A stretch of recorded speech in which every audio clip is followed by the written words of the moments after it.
الرجيم بسم الله الرحمن الرحيم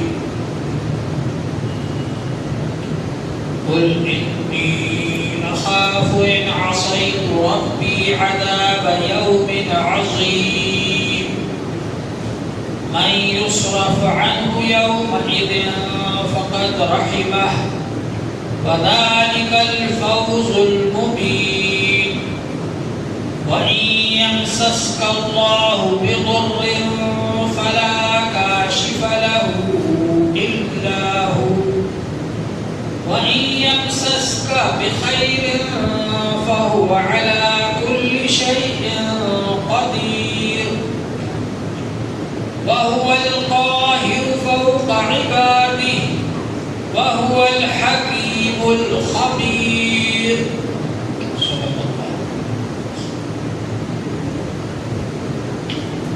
اللہ جل شانہ نے اس سے پہلے اپنی قدرت کے بارے میں بیان فرمایا اور یہ بھی بیان فرمایا کہ جن لوگوں نے ہمارے احکام کو نہیں مانا، نافرمانی کی، کفر و شرک اختیار کیا، ہم نے ان کو کیسا عذاب دیا۔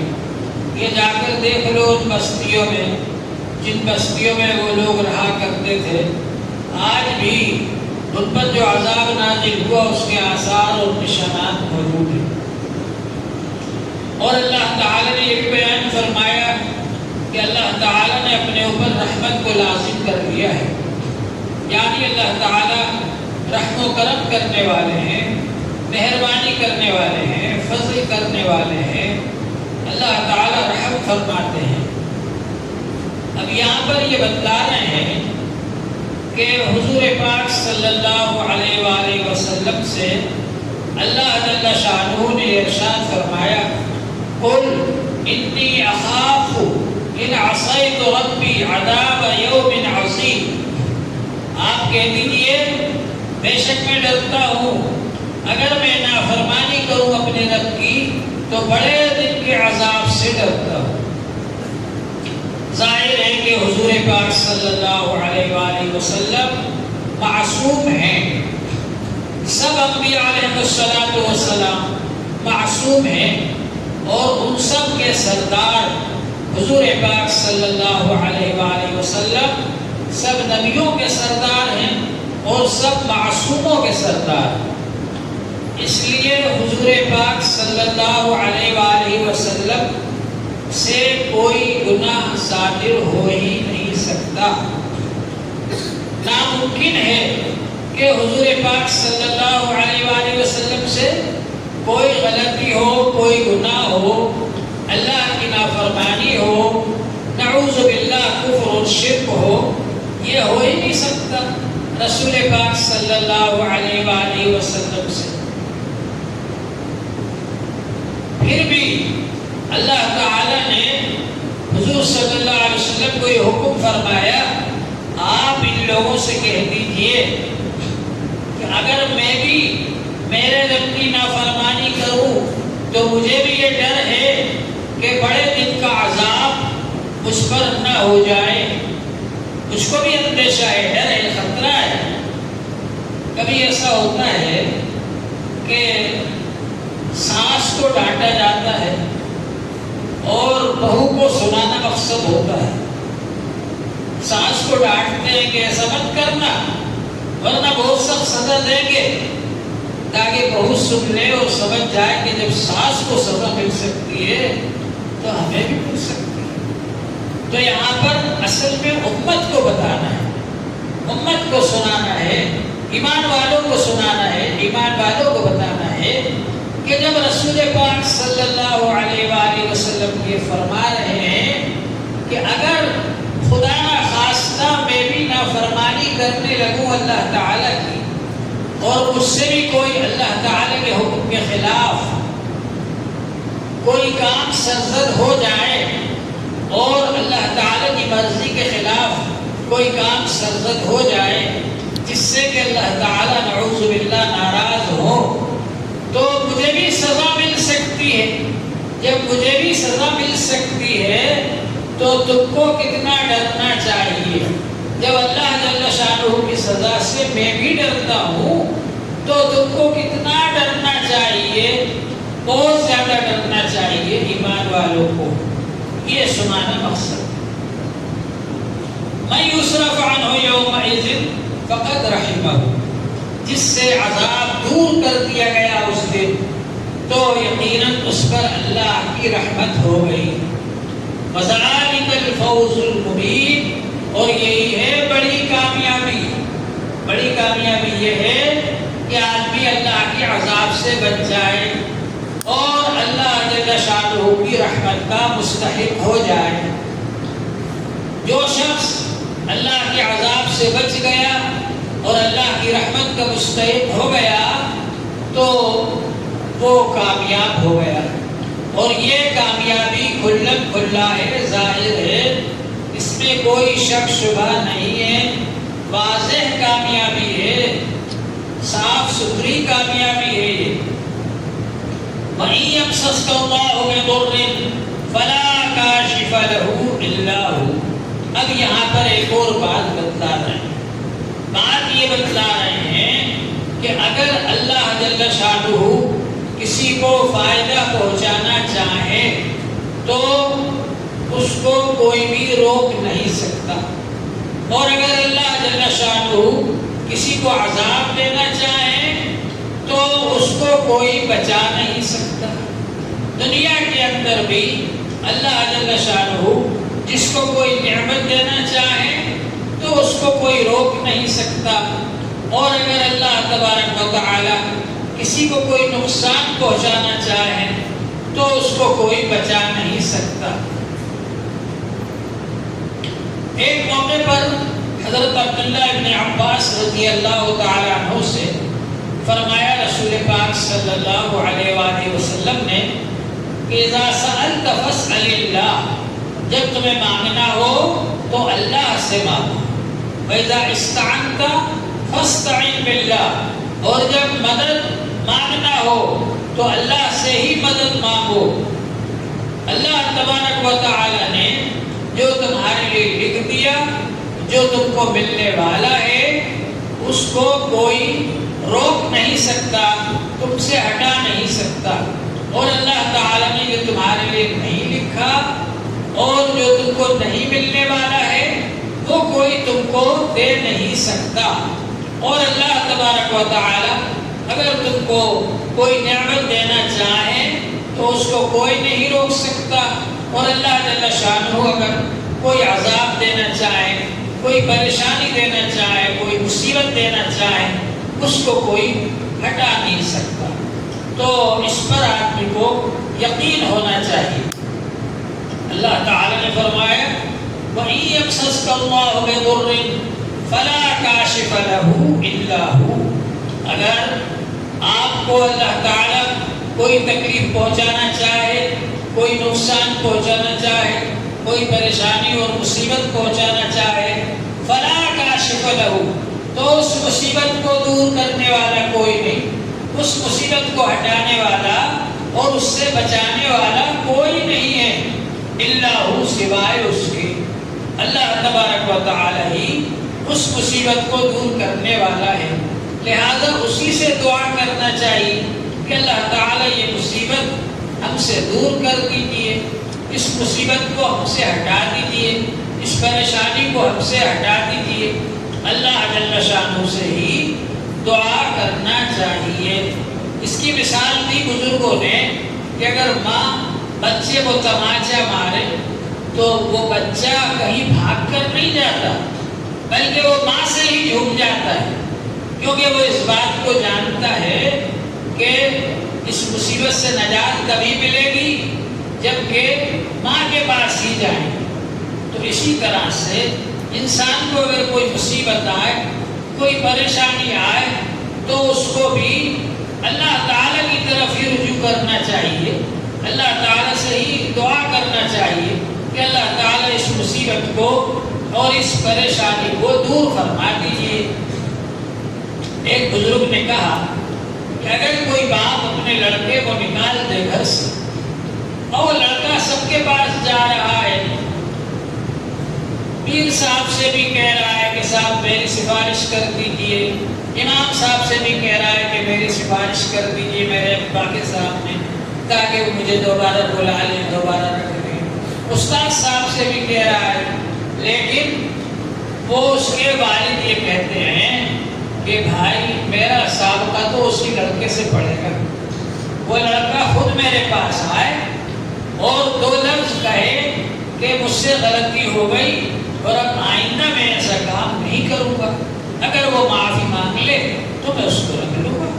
تو اسی طرح سے ہم لوگ اپنی پریشانیوں کو دوسروں سے بیان کرتے پھرتے کہ صاحب یہ پریشانی آ گئی، یہ پریشانی آ گئی، یہ پریشانی آ گئی، اس کے بجائے اللہ جل شانہ کے دربار میں حاضر ہوں اور اللہ تعالیٰ سے دعا کریں، توبہ استغفار کریں اور اللہ تعالیٰ سے معافی مانگیں اور یہ دعا کریں کہ اللہ تعالیٰ اس پریشانی کو دور فرما دیجئے، تو وہ پریشانی دور ہو جائے گی۔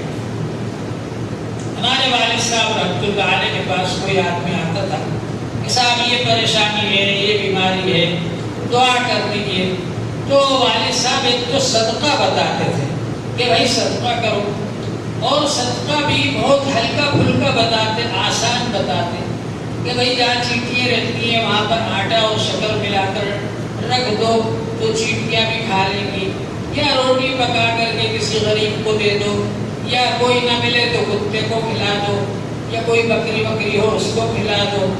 تو بہت آسان صدقہ بتاتے تھے اور یہ بتاتے تھے کہ بھائی 2 رکعت نماز پڑھو اور 2 رکعت نماز پڑھ کر اللہ سے مانگو، 2 رکعت نماز صلاۃ التوبہ پڑھو، اللہ سے توبہ کرو، اور 2 رکعت نماز صلاۃ الحاجہ پڑھو، اللہ سے اپنی حاجت مانگو۔ بس یہ بتاتے تھے اور اللہ اس میں فائدہ کر دیتا تھا۔ ہم لوگ چاہتے یہ ہیں ہم دعا کریں اور فوراً ہمارے کام ہو جائے اسی وقت، جیسے ہوٹل میں جا کر آرڈر دیتے ہیں نا، یہ لا دے وہ لا دے وہ لا دے، تو ہم یہ چاہتے ہیں کہ ہم دعا کریں اور ہمارا کام فوراً ہو جائے، یہ کوئی ضروری نہیں ہے۔ ہمارے والد صاحب رحمۃ اللہ علیہ نے کئی لوگوں سے صلاۃ الحاجت پڑھوائی 1 مہینے تک، 1 دن میں کام نہیں ہوا، دوسرے دن صلاۃ الحاجت پڑھو، تیسرے دن پڑھو، چوتھے دن پڑھو، اللہ پر یقین رکھو ایک نہ ایک دن ضرور وہ کام ہو جائے گا، اور اللہ تعالیٰ نے کروا دیا وہ کام۔ اور لوگ دور دور سے آتے تھے ان کے پاس اور وہ بس یہی بتاتے تھے کہ بھائی صدقہ خیرات کرو اور اللہ سے دعا کرو، صلاۃ الحاجت پڑھو، اللہ سے مانگو۔ تو اس بات کو یاد رکھنا چاہیے، مَن يَمْسَسْكَ اللَّهُ بِضُرٍّ فَلَا كَاشِفَ لَهُ إِلَّا هُوَ، اگر اللہ تم کو کوئی تکلیف پہنچانا چاہے تو اس تکلیف کو کوئی ہٹانے والا نہیں، کوئی دور کرنے والا نہیں، اللہ کے علاوہ، وہی اس کو دور کرے گا۔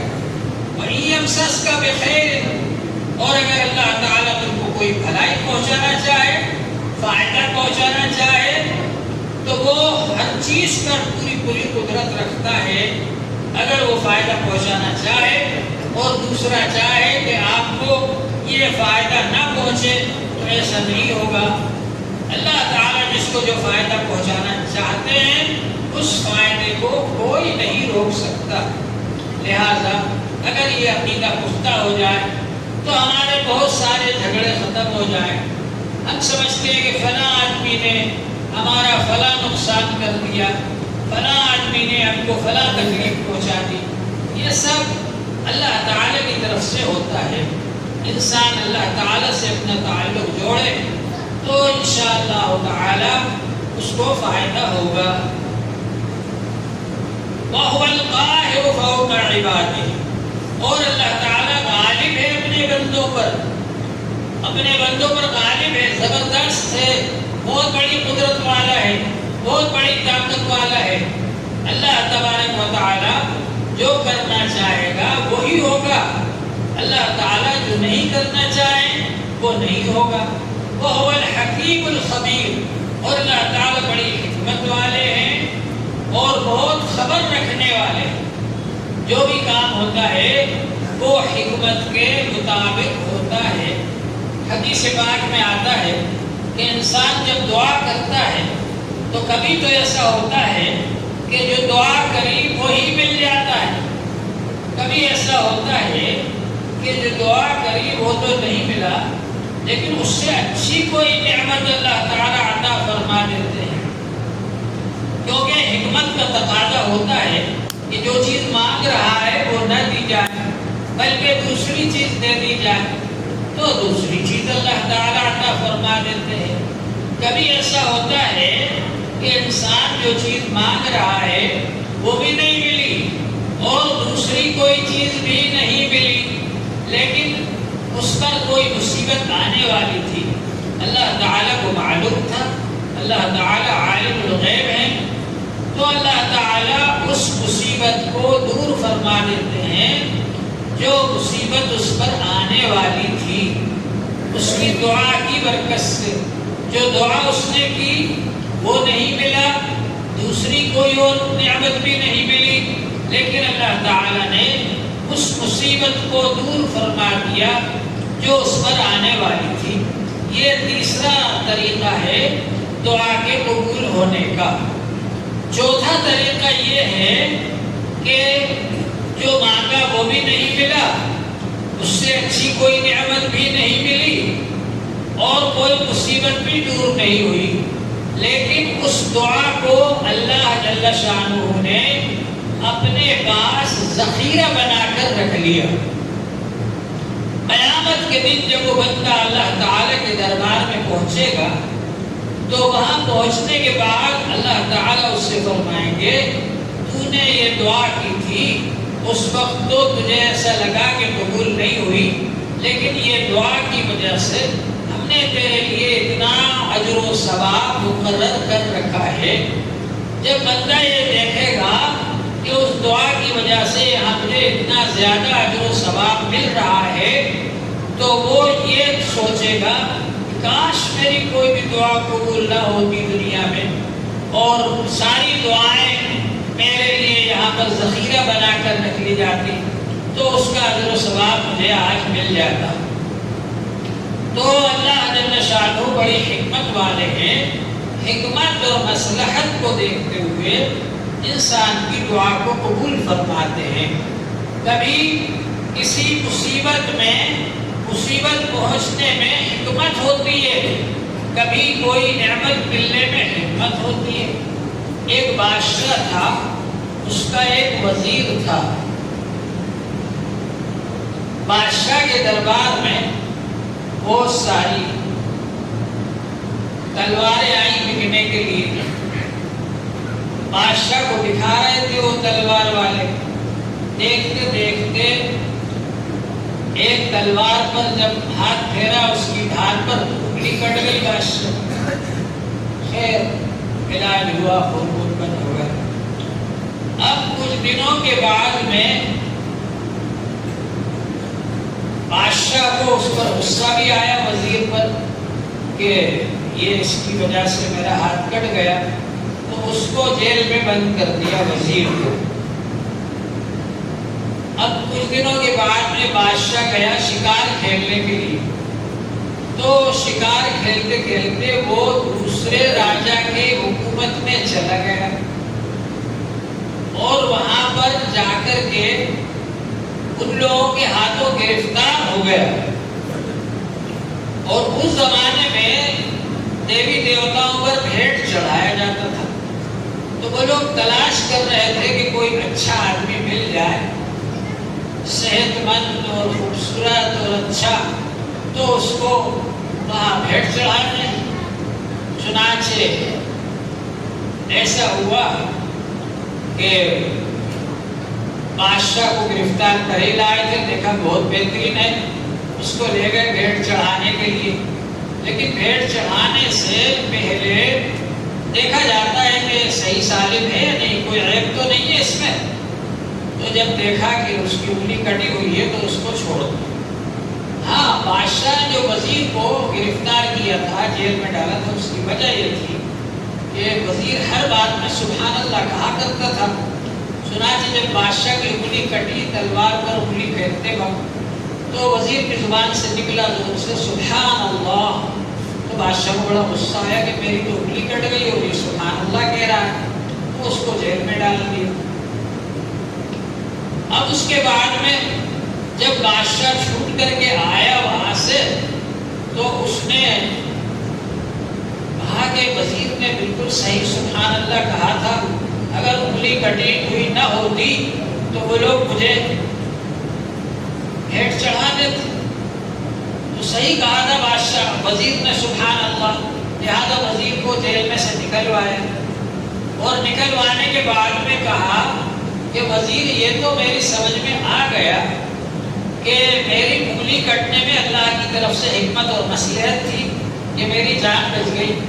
لیکن تم اتنے دن جیل میں رہے اس میں اللہ کی کیا حکمت اور مصلحت ہو سکتی ہے؟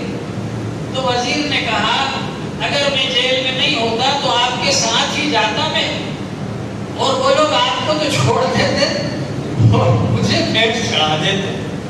تو اللہ تعالیٰ کی یہ مصلحت تھی کہ اس کو آپ نے جیل میں ڈال دیا اور آپ اکیلے ہی گئے اور آپ کی کٹی انگلی دیکھ کر کے ان لوگوں نے آپ کو چھوڑ دیا. تو کبھی ایسا ہوتا ہے ظاہراً ہم کو ایسا لگتا ہے کہ مصیبت ہمارے اوپر آ گئی لیکن اللہ تعالیٰ کی طرف سے اس میں بڑی حکمت ہوتی ہے. وہ الحکیم الخبیر. اللہ تعالیٰ بڑی حکمت والے ہیں اور ہر چیز کی خوب خبر رکھنے والے. اللہ جل شانہ کا بڑا احسان ہے.